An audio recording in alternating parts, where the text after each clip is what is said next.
Halo teman-teman semua, kembali lagi bersama saya dengan Irfan Siswanto Lubis di dalam Things Math YouTube channel.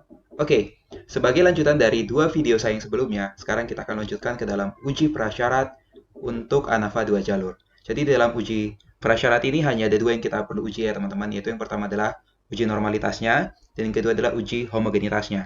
Untuk uji normalitasnya, itu teman-teman harus menguji normalitas dari masing-masing variabel datanya, begitu ya.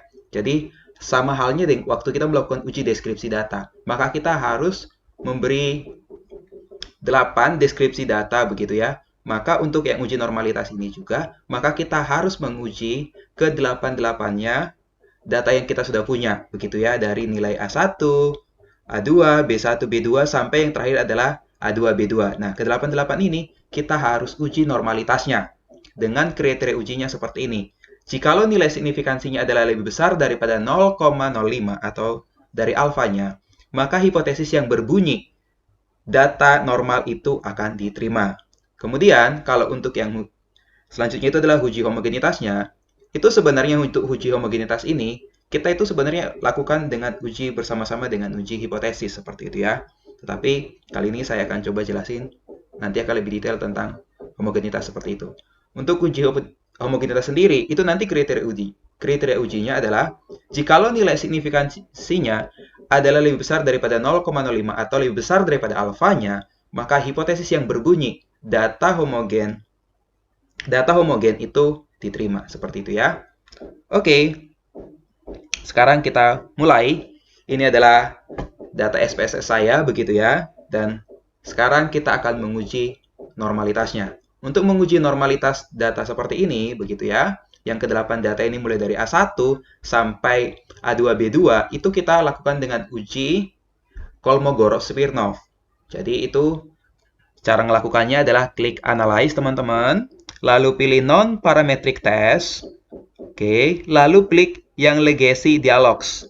Lalu pilih yang One Sample KS.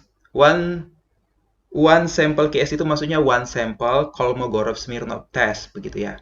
Nah, lama halnya kayak tadi yang uji deskripsi data, maka teman-teman masukkan nilai yang A1, begitu ya ke sini. Ke dalam tanda ini ya, teman-teman lihat aja begitu ya.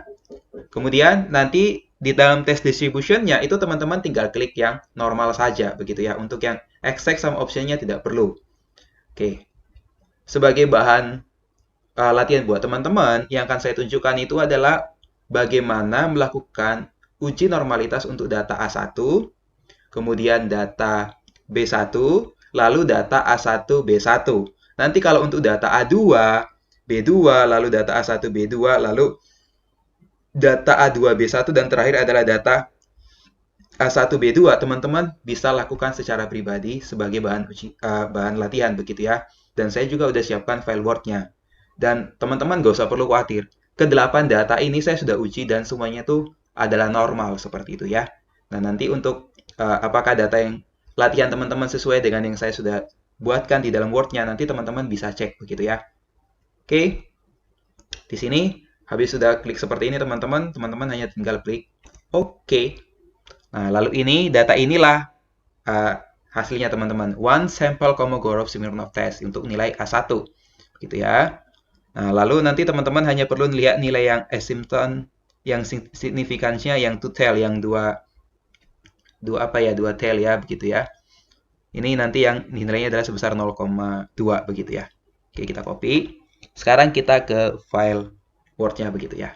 Jadi di dalam file Word-nya ini sebenarnya untuk hipotesisnya untuk normalitas begitu ya. Itu H0-nya itu adalah data berdistribusi normal. Lalu A1-nya adalah data tidak berdistribusi normal. Dengan kriteria ujinya seperti yang sudah jelaskan. Kalau nilai signifikansinya adalah lebih besar daripada 0,05 atau nilai alfanya, maka H0 diterima. H0 diterima itu data yang berbunyi data berdistribusi normal seperti itu ya. Sedangkan kalau kurang dari 0,05 ya berarti ya data di H0 ditolak. H0 ditolak berarti kita harus menerima H1. Menerima H1 artinya adalah data tidak berdistribusi normal seperti itu ya. Lalu untuk pengujiannya seperti ini teman-teman. Anggap aja ini nilai untuk A1 begitu ya. Ini kita hapus dulu. Oke, kita hapus. Kita delete. Kemudian tadi hasil yang kita sudah peroleh yang tadi di hasil output kita ini kita copy, kemudian kita tempelkan di sini. Oke. Nah, sekarang baru kita perhatikan teman-teman. Teman-teman hanya fokus di sini. Di dalam nilai asymptotnya ini. Ini saya coba sudah bold begitu ya. Nah, sini teman-teman perhatikan. Itu kan nilainya sebesar 0,200. Ini artinya apa? Melalui hasil uji Kolmogorov-Smirnov, maka diperoleh hasil pemahaman konsep matematika, hasil konsep matematika yang diajarkan dengan model pembelajaran Jigsaw sebesar 0,200. Berdasarkan kriteria uji, 0,200 itu kan lebih besar daripada 0,05 atau lebih besar daripada alfa begitu. Maka H0 diterima. H0 diterima itu artinya apa? Maka nilai hasil pemahaman konsep matematika siswa yang diajarkan dengan model pembelajaran Jigsaw berdistribusi normal. Seperti itu ya. Oke, itu adalah untuk yang uji normalitas untuk yang A1. Nanti yang uji untuk A2 saya buat sebagai latihan buat teman-teman ya. Nah, sekarang kita akan lanjutkan dengan yang uji normalitas untuk B1, yaitu adalah hasil pemahaman konsep matematika siswa dengan kemandirian belajar yang tinggi, seperti itu ya. Oke, ini saya hapus dulu outputnya. Kembali lagi ke SPSS saya, kemudian klik Analyze, lalu pilih yang Non-Parametric Test, lalu pilih yang Legacy Dialogs, pilih yang One Sample Keys. Oke, lalu ini di-reset lagi teman-teman, lalu masukkan nilai B1. Oke, lalu yang tes distributionnya just klik yang normal saja, yang Poisson, uniform, sama eksponensial tidak perlu teman-teman. Itu nanti mungkin butuh khusus lagi apa itu tes distribusi Poisson, apa itu uniform, sama eksponensial begitu ya. Oke, just klik OK. Ini adalah hasilnya, teman-teman copy. Teman-teman perhatikan di sininya. Sini ada B1, A1, A1, B1 di sini jangan sampai salah ya teman-teman ya. Copy. Kemudian kita kasih ke Word-nya. Nah, yang ini kita hapus dulu. Oke. Kemudian kita copy data yang ini. Sekarang kita tempelkan. Nah, kalau udah tes seperti ini, teman-teman hanya perlu lihat nilai signifikansinya saja ya. Nah, sekarang kita lihat signifikansinya. Oke, nilai signifikansinya adalah sebesar 0,93. Nah, artinya apa? Di sini saya sudah bantu tuliskan ya. Berdasarkan tabel di atas, nilai probability value atau signifikansinya adalah sebesar hasil pemahaman konsep matematika siswa yang untuk kategori siswa dengan kemandirian belajar yang tinggi itu adalah 0,93. Berdasarkan kriteria uji, jika p-value-nya adalah lebih besar daripada 0,05, maka H0 diterima. H0 diterima artinya apa?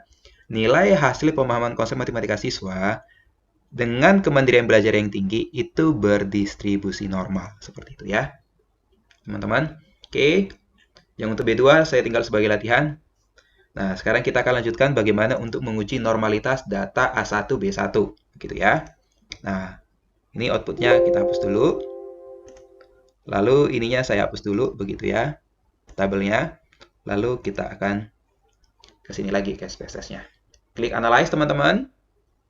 Lalu pilih Non-Parametric Test, pilih Legacy Dialogs, pilih yang One Sample Kolmogorov-Smirnov. Baru di reset, lalu masukkan A1, B1. Gitu ya. Lalu yang exact sama option tidak perlu ditekan apa-apa teman. Tinggal klik OK. Lalu ini di copy, kita tempelkan di dalam file Word-nya kita. Sini ya. Oke. Nah, sekarang kita lihat nilai signifikansinya.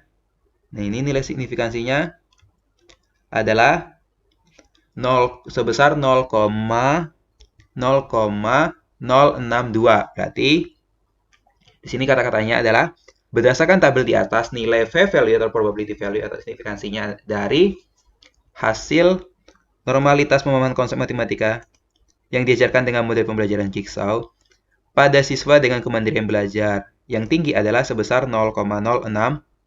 Begitu ya. Nah, berdasarkan kriteria ujinya, berarti kan 0,062 itu kan lebih besar daripada alfa. Maka H0 diterima, H0 diterima artinya apa, teman-teman? Nilai hasil pemahaman konsep siswa yang diajarkan dengan menggunakan model pembelajaran Jigsaw pada siswa dengan kemandirian belajar yang tinggi itu berdistribusi normal, seperti itu. Jadi kalau untuk yang uji normalitasnya sudah selesai ya teman-teman. Nanti yang untuk yang A1B2, kemudian yang A2B1, dan yang terakhir adalah A2B2, teman-teman bisa lakukan secara pribadi. Tapi yang pasti saya bisa janjikan sama teman-teman adalah saya sudah menguji ke 88 nilai ini, dan itu berdistribusi normal. Begitu ya. Oke, nah sekarang saya akan lanjutkan untuk pengujian prasyarat yang kedua, itu adalah uji homogenitas. Nah, jadi sebenarnya tujuan daripada uji homogenitas itu adalah untuk mengetahui apakah varian daripada populasi bersifat homogen atau tidak. Maksudnya varian daripada populasi itu seperti apa? Begini teman-teman. Jadi kalau kita kembalikan lagi ke dalam SPSS kita yang seperti ini ya. Oke. Jadi di sini teman-teman itu dari data ANAFA kita yang 2 jalur yang kita punya ini, itu cuma ada 4 variannya ya teman-teman. 4 varian dari siapa? Dari pemahaman konsep siswa. Dari pemahaman konsepnya itu hanya ada 4 varian. Yaitu adalah kombinasi dari A1B1, kemudian A1B2, kemudian A2B1, dan A2B2. Nah, ketika kita melakukan uji homogenitas, itu maksudnya adalah apa teman-teman? Kita ingin menguji apakah keempat kelompok data ini, yaitu adalah A1B1, A1B2, lalu A2B1, dan A2B2, apakah berasal dari populasi yang sama atau tidak. Itu maksudnya menguji homogenitasnya. Seperti itu ya. Nah, maka H0-nya adalah seperti ini untuk hipotesis penelitiannya. Variabel pemahaman konsep matematika siswa adalah homogen, dan H1-nya adalah varian dari variabel pemahaman konsep matematika siswa adalah heterogen atau tidak homogen. Dengan kriteria ujinya seperti ini. Kalau nilai value-nya adalah lebih besar daripada 0,05 atau signifikansinya, maka H0 diterima. Begitu juga sebaliknya, kalau nilainya kurang daripada 0,05, maka H0 ditolak. H0 ditolak artinya menerima H1, seperti itu ya. Nah, untuk menguji homogenitasnya, teman-teman, itu kita pakai uji Levin, begitu ya. Nah, untuk menguji Levin itu seperti apa? Oke, perhatikan ya teman-teman. Oke, kembali lagi ke dalam SPSS kita. Maka teman-teman hanya perlu klik Analyze. Kemudian, teman-teman klik General Linear Model. Lalu klik yang Unit Variat. Oke. Lalu, di sini kan ada kotak dialog Dependent Variable sama Fixed Factor. Nah, ini yang Dependent Variables itu masukkan teman-teman adalah pemahaman konsep. Gitu ya. Lalu untuk yang model pembelajaran dan kemandirian belajar itu masukkan ke dalam Fixed Factor. Seperti itu ya. Lalu, di sini yang perlu teman-teman harus klik di sini ini, karena ini adalah SPSS 25 ya, itu teman-teman klik EM means-nya. Oke, itu yang estimate marginal means, itu factor and factors yang interaction-nya ini, semuanya ini teman-teman klik semua, masukkan ke sini teman-teman, ke display means for gitu. Ini klik, gitu ya. Ini juga diklik, kemudian ini juga diklik, seperti itu teman-teman. Gitu ya, baru klik continue. Habis itu, pilih option teman-teman. Lalu pilih yang descriptive statistic sama homogeneity test. Klik itu saja. Kemudian continue. Kemudian OK. Nah, yang perlu teman-teman perhatikan itu sebenarnya ini kan banyak nilainya begitu ya teman-teman. Teman-teman hanya butuh nilai ini saja, yang ini. Dan nilai ini saja. Begitu ya. Nah, sekarang saya coba hapus file Word saya. Begitu ya. Ini saya hapus. Yang uji Levin-nya begitu. Saya hapus. Nah, sekarang saya akan coba kopikan nilai ini. Oke. Saya kopikan, lalu saya pastekan di sini. Oke. Di sini, teman-teman perhatikan ke dalam nilai signifikansinya saja ya, teman-teman. Di sini. Oke, di sini. Nilai signifikansinya. Oke. Nah, di sini terlihat nilai signifikansinya adalah sebesar 0,318. Nah, berarti 0,318 ini kan berarti dia lebih besar daripada 0,05 berdasarkan kriteria uji. Kalau berdasarkan kriteria ujinya, kalau nilai signifikansinya adalah lebih besar daripada 0,05, berarti kita harus menerima H0. Menerima H0 itu artinya apa, teman-teman? varian dari variabel pemahaman konsep matematika siswa adalah homogen. Maksudnya apa? Berarti nilai pemahaman konsep siswa dari kelompok A1B1, A1B2, lalu A2B1, lalu A2B2 itu berasal dari populasi yang sama. Dari satu populasi yang sama. Karena kan sering sekali dalam penelitian dimasuk-masukin, tapi mungkin saja itu diambil dari data-data yang lain begitu. Nah, uji homogenitas ini ingin menjawab bahwa data yang kita dapatkan dari penelitian kita itu adalah data yang berasal dari satu kelompok populasi yang sama begitu ya. Nah, dari sini kesimpulannya apa? Kita bisa katakan bahwa varian variabel pemahaman konsep siswa itu adalah homogen. Yaitu maksudnya apa? Berarti data A1B1, data A2B1, data A2B1, kemudian data yang terakhir adalah A2B2 itu berasal dari satu populasi yang sama. Nah, oke, teman-teman, berarti sampai di sini untuk yang uji homogenitas dan uji prasyarat, yaitu adalah uji normalitas dan uji homogenitas untuk ANAFA 2 jalur, itu sudah selesai ya teman-teman. Semoga video ini memberi manfaat buat teman-teman dan kita akan bertemu kepada video selanjutnya itu adalah tentang uji hipotesisnya. Seperti itu ya.